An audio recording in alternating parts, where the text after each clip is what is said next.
Welcome to all of you on your favorite show Real Bazaar and I'm your host and दोस्त तन्वी। जी हाँ दर्शकों, एक बार फिर से मैं आपका दिल से अभिनंदन करती हूँ आपके अपने ही पसंदीदा कार्यक्रम रियल बाजार में।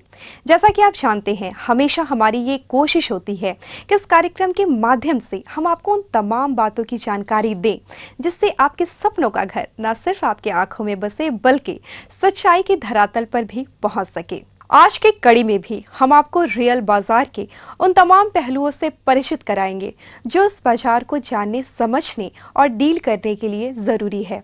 आज हम आपको उन तमाम बातों की जानकारी देंगे जिससे एक मकान को बनवाते समय या फिर एक अपार्टमेंट में फ्लैट की खरीदारी करते समय आपको जानना निहायत ज़रूरी है। तो आइए देखते हैं कुछ ऐसे ही खास बातों को। अपना आशियाना हो, उसे पूरा करने के लिए बड़े जतन से बचत की जाती है।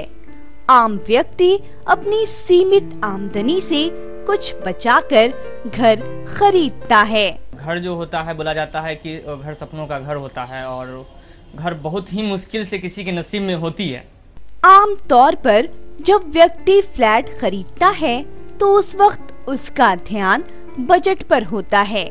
यदि फ्लैट की कीमत उसके पॉकेट के अनुकूल है तो फ्लैट की बुकिंग हो जाती है। फ्लैट खरीदार की यही सीमित सोच उसके लिए परेशानियों का सबब बन जाती है।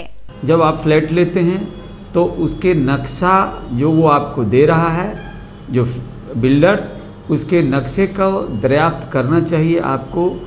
जो प्राधिकरण है उसके लिए उस प्राधिकरण से उस नक्शा को वेरीफाई करना चाहिए, क्योंकि कई नक्शा ऐसा पाया गया है जो बिल्डर्स लोग फेक नक्शा रखते हैं जो समझाने के लिए, क्योंकि जो बायर्स होते हैं उनके पास इतना समय नहीं होता है कि उस नक्शे को वेरीफाई करें और बाद में मालूम हुआ कि उनका फ्लैट एक तल्ला अवैध है या कोई रॉन्ग कंस्ट्रक्शन है, गलत निर्माण है। इन बिंदुओं पर ध्यान देना चाहिए और हमारे समझ से इन सभी का जो एक लिस्टिंग करा के उसके लेना चाहिए। जो डीड के पेपर हैं between builder and land owner, ये सारी चीज़ें अगर अपने समझ में ना आवे तो किसी जाने माने वकील से उसको दिखाया जा सकता है। तो उसकी ऑथेंटिसिटी जो है, उसकी विश्वसनीयता की जांच जरूर होनी है। नहीं तो ज़मीन, विवादास्पद ज़मीन पर हाल में एक घटना हुई थी जो किसी मंदिर के ज़मीन पर फ्लैट बन गया था, वो धंस गया, लोगों को पैसा भी नहीं मिला और करोड़ों का चप्पत लगा के बिल्डर चला गया। तो ज़मीन की विश्वसनीयता, उसके मालिकाना हक की विश्वसनीयता बहुत ज़रूरी है। कई सारे ऐसे केस उजागर हुए हैं जिसमें एक फ्लैट खरीदार को अपने फ्लैट से हाथ तक धोना पड़ा है। सोचिए क्या स्थिति होती होगी उस समय उस व्यक्ति की जिसने बहुत अरमानों से अपने सपनों के घर को संजोया था, लेकिन थोड़ी सी कमी, थोड़ी सी लापरवाही से वो घर उसके हाथों से छूट गया। आपके साथ ये स्थिति कभी ना आए, ऐसी हमारी पूरी कामना है और इसलिए हम आपको उन तमाम बातों की जानकारियां दे रहे हैं जिससे आप इस स्थिति के आने पर या आने से पहले ही इसका सामना करने के लिए तैयार हो जाएं। तो आइए हम आपको बताते हैं कि किन किन सावधानियों को हम बरतें कि फ्लैट हमारे हाथों में हमेशा रहे सुरक्षित। आम खरीदार फ्लैट खरीदते वक्त केवल बजट पर ध्यान देता है, लेकिन एक स्मार्ट खरीदार बजट के साथ साथ उन सभी पहलुओं पर ध्यान देता है जिसे प्रॉपर्टी एक्सपर्ट आमतौर पर जरूरी मानते हैं। जब भी कोई भी उपभोक्ता फ्लैट लेने के इच्छुक रहते हैं तो बहुत सारी बातें हैं जो उन्हें ध्यान में रखनी चाहिए। जैसे कि सबसे पहला चीज़ तो आ जाता है लीगैलिटी पेपर वर्क, मतलब जो बहुत ही इम्पॉर्टेंट है, जो कि पहला फेज़ होना चाहिए कि कोई भी जहाँ देख रहे हैं वहाँ ज़मीन जो है वो क्लियर है या नहीं, फिर उस पर जितने सारे अप्रूवल्स होने चाहिए वो सारे अप्रूवल्स हैं कि नहीं, नक्शा पास है, क्या है, कैसा है, वो उनको एक डिटेल थॉरो इंस्पेक्शन करना चाहिए। जब एक बार उससे सेटिस्फाई हो जाते हैं तब उनको देखना चाहिए कि मतलब बिल्डर क्या क्या स्पेसिफिकेशन दे रहे हैं उसमें, और क्या क्या जो एक तो नक्शे के हिसाब से वो तो बिल्डर देंगे ही देंगे, उसके अलावा क्या क्या एमिनिटीज़ दे रहे हैं, क्या क्या प्रोवाइड कर रहे हैं। जानकारी तो सारी चीज़ों की नहीं होती है, लेकिन धीरे धीरे जब वो पता करने लगेंगे, जब वो एक्चुअली इंटरेस्टेड होंगे फ्लैट लेने में, धीरे धीरे जानकारी हो जाती है। वो एक जगह जाएंगे, दूसरे जगह जाएंगे, धीरे धीरे उन्हें सब, देखिए अगर आप कोई सामान लेने बाज़ार में जाते हैं, आप सीधे बाज़ार से नहीं उठा लेते हैं, आप एक दो जगह पूछताछ करते हैं कि ये कैसा है। फ्लैट भी वैसा ही है, आपको पहले पूछताछ करना पड़ेगा, आपको सारी डिटेल्स लेनी पड़ेगी, आपको बिल्डर के रेपुटेशन के बारे में पता करना पड़ेगा, आपको लोकेलिटी के बारे में पता करना पड़ेगा। उसके बाद ही आप चाहेंगे कि आप कोई भी सौदा करें, क्योंकि आप अगर फ्लैट ले रहे हैं तो आप एक इन्वेस्टमेंट कर रहे हैं, आप अपने रहने के लिए उसमें एक घर देख रहे हैं, तो आप खुद चाहेंगे कि जब मुझे पोजीशन मिले तो एक बहुत ही अच्छा और एक बेहतरीन फ्लैट मिले मुझे। बुकिंग किए गए फ्लैट की लीगलिटी की जांच के बाद खरीदार रिलैक्स नहीं कर सकते। बुकिंग और पोजीशन के दरमियान उनकी साइट पर रेगुलर विजिट और यूज मटेरियल पर पैनी नजर आगे की परेशानियों से छुटकारा दिला सकती है। बिल्डिंग की गुणवत्ता पर भी ध्यान देना होगा। जो बिल्डर्स जो भी मकान बना रहे हैं, तो PRDA के निर्धारित शर्तों के अलावा जो मटेरियल्स लगाए गए हैं वो क्या सचमुच किसी रिकॉग्नाइज्ड कंपनी के हैं या साधारण कंपनी के हैं। जैसे बहुत एक जगह देखा जाए, अभी हाल में एक बैंक के अधिकारी ने मुझे बताया जो उनके बिल्डर ने जो लिफ्ट लगाया तो स्थानीय किसी कंपनी का लिफ्ट लगा दिया, पैसा ले लिया बिल्डर ने और उनका लिफ्ट काम करना बंद कर दिया। स्थिति हुई जो सारे फ्लैट ओनर को अलग से 30-30 हज़ार रुपया अलग दे के और फिर लिफ्ट की व्यवस्था उनको अलग से करनी पड़ी। फ्लैट बनाने के क्रम में वो जब जनता से मिलते हैं, जो उनके बायर्स होते हैं उनके पास जाते हैं या वो उनके पास आते हैं, तो वो डिटेल्स ऑफ मटेरियल्स की कोई जानकारी नहीं देते हैं कि वो जो फ्लैट में कौन सा मटेरियल इलेक्ट्रिसिटी में यूज कर रहे हैं, कौन सा मटेरियल वो सैनिटरी वेयर्स में यूज कर रहे हैं, उसकी पूरी जानकारी नहीं देते हैं। लोगों का एक आइडिया रहता है कि हम लोग जो फ्लैट ले रहे हैं बिल्डर्स कैसे हैं, अच्छे ही सामान लगाए होंगे, अच्छा ही मटेरियल यूज किए होंगे। लेकिन मेरा ये कहना है कि फ्लैट लेने के पहले उसको मटेरियल किस जैसे इलेक्ट्रिसिटी में, सैनिटरी वेयर्स में क्या वो यूज़ कर रहे हैं, उसका ये होना चाहिए किस कंपनी का यूज कर रहे हैं। दर्शकों, अभी तक आपने देखा कि फ्लैट की खरीदारी में थोड़ी सी समझ, थोड़ी सी सावधानी और ढेर सारी जानकारी किस प्रकार आपको एक गलत निर्णय लेने से रोक सकती है और आपके सपने के महल को एक नए अंजाम तक पहुंचा सकती है। ऐसे ही बहुत सारी बातों का खजाना अभी भी है हमारे पास शेष, लेकिन फिलहाल यहाँ वक्त हो चला है एक छोटे से ब्रेक का। लेकिन आप कहीं जाइएगा मत, हम बस यूं लौटते हैं एक छोटे से ब्रेक के बाद। ब्रेक के बाद एक बार फिर से मेरे सभी दोस्तों का बहुत बहुत स्वागत रियल बाजार में।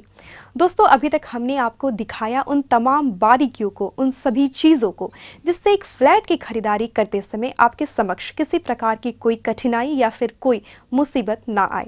लेकिन फिर भी देखा गया है कि एक फ्लैट खरीदार जो होता है वो टेक्निकल पॉइंट पे बहुत ही असंतुष्ट दिखाई देता है। आखिर इसके पीछे की वजह क्या है और कैसे इस समस्या को दूर किया जा सकता है, आइए देखते हैं इस पर एक छोटी सी जानकारी।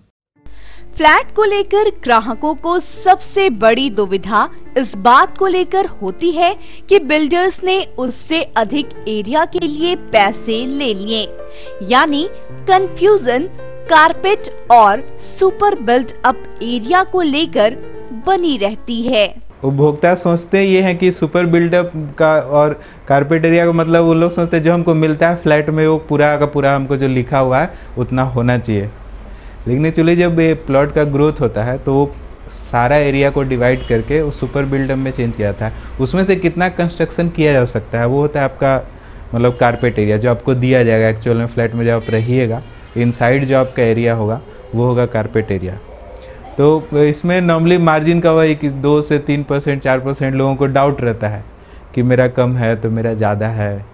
तो ये है कि आपको जब डेवलप हो रहा है वो प्लॉट, मतलब आपका वो डेवलप हो रहा है, कंस्ट्रक्शन चल रहा है, तो उस बीच में आपको रेगुलर जाना चाहिए, वो इम्पोर्टेंट है। अपार्टमेंट बायलॉज के अनुसार बिल्डर्स को अपार्टमेंट के चारों तरफ कम से कम 10 फीट का सेटबैक एरिया छोड़ना होता है ताकि लोग नेचुरल एयर ले सकें। खरीदार को फ्लैट बुक कराते वक्त ये संतुष्टि कर लेनी चाहिए कि बिल्डर्स ने सिट बैक एरिया छोड़ा है या नहीं। अगर एक अपार्टमेंट बनता है उसमें सेटबैक एरिया होते हैं, तो setback area 10 feet 12 feet according to FAR और ये सब लेकर के बनता है।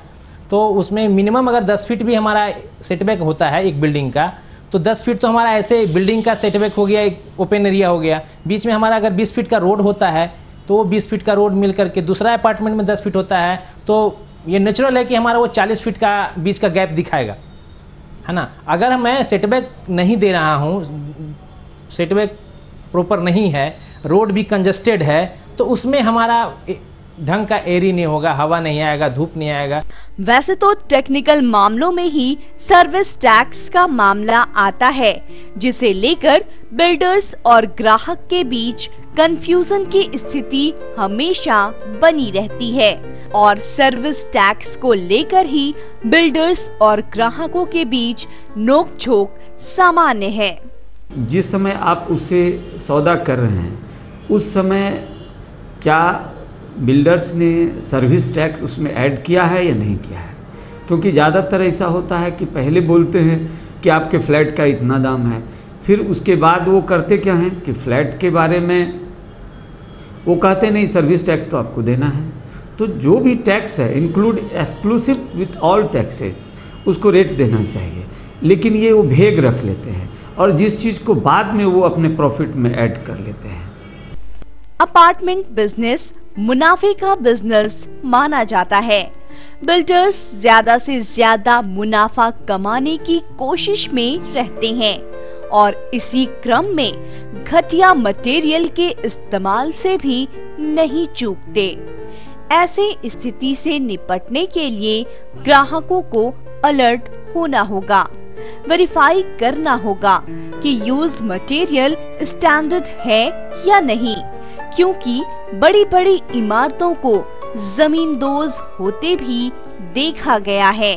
जब वो अपना घर बनाता है तो वो तो मॉनिटरिंग पूरा शुरू से अंत तक एक एक चीज़ का ध्यान रख के करता है, लेकिन वहीं जब वो फ्लैट खरीदता है तो वो उस हिसाब से नहीं देख पाता है। वो सोचता है कि वो उसने फ्लैट खरीद लिया और जब पोजीशन होगा तब वो डिलीवरी ले लेगा। बीच में शायद एक बार या 2 बार इंस्पेक्शन के लिए जाते हैं, जो नॉर्मल मैं बता रहा हूँ आपको, लेकिन ऐसा नहीं होना चाहिए। उन्हें भी रेगुलर विजिट करना चाहिए, उन्हें भी देखना चाहिए कि जो स्पेसिफिकेशन नक्शे के अनुसार है जो बिल्डर ने दिया है, क्या वो उस हिसाब से काम कर रहे हैं कि नहीं।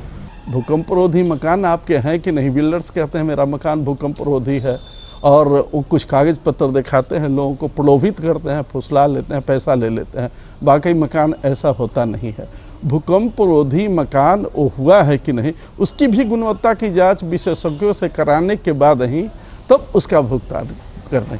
फिलहाल एक बार फिर से घड़ी की सुइयां इशारा कर रही हैं कि हम आपसे ले एक छोटा सा अल्प विराम, लेकिन जल्द ही लौटेंगे कुछ और खास बातों के साथ, ताकि आपके सपनों का घर रहे बिल्कुल बेमिसाल और शानदार। लेते हैं यहाँ एक छोटा सा ब्रेक। ब्रेक के बाद एक बार फिर से मेरे सभी दर्शकों का बहुत बहुत स्वागत रियल बाजार में। अब दर्शकों हम आगे बढ़ते हैं और आपको उन तमाम बातों की जानकारी देते हैं जिससे एक फ्लैट की खरीदारी करते समय आपको बिल्डर की तरफ से किसी प्रकार का कोई धोखा ना मिले। और थोड़ी समझ, थोड़ी सावधानी तो आपको रखनी ही होगी ताकि इन तमाम पेचीदगियों, तमाम परेशानियों से आप बच सकें। बिहार झारखंड में अपार्टमेंट निर्माण जोरों पर है, लेकिन सामान्य तौर पर खरीदार और बिल्डर्स के बीच की दूरियों से संदेह भी बढ़ता जा रहा है। इस स्थिति से निपटने के लिए खरीदार को और भी ज्यादा जागरूक होना पड़ेगा। जैसे जैसे समय बीत रहा है लोग जागरूक हुए हैं, लोग इसके प्रति जागरूक हुए हैं और लोग प्रयास भी करते हैं। कुछ लोग हैं कि जिनको थोड़ा सा समय नहीं मिल पाता है ना, अगर एम्प्लॉय हैं, समय नहीं मिल पाता है, थोड़ा सा उन लोग को डिफ़िकल्टी होती है, लेकिन धीरे धीरे लोग जागरूक हो रहे हैं। फ्लैट अच्छा हो, खूबसूरत हो, ये कई बातों पर निर्भर करता है। खरीदार को अपनी आवश्यकता अनुसार उन बिंदुओं पर ध्यान देना चाहिए जो उसके लिए सुविधाजनक हो, जैसे कनेक्टिविटी। सोसाइटी हम देखते हैं कि आसपास कैसे लोग रह रहे हैं, और लोकेलिटी में बहुत सारी चीज़ें ध्यान देना पड़ता है। प्लेग्राउंड्स हैं या नहीं, आसपास कन्वेंस के कुछ मीन्स वे ऑफ कन्वेंस है या नहीं, और हॉस्पिटैलिटी है, या और फिर आसपास ग्रॉसरी स्टोर्स वगैरह, मेडिकल शॉप वगैरह भी देखते हैं।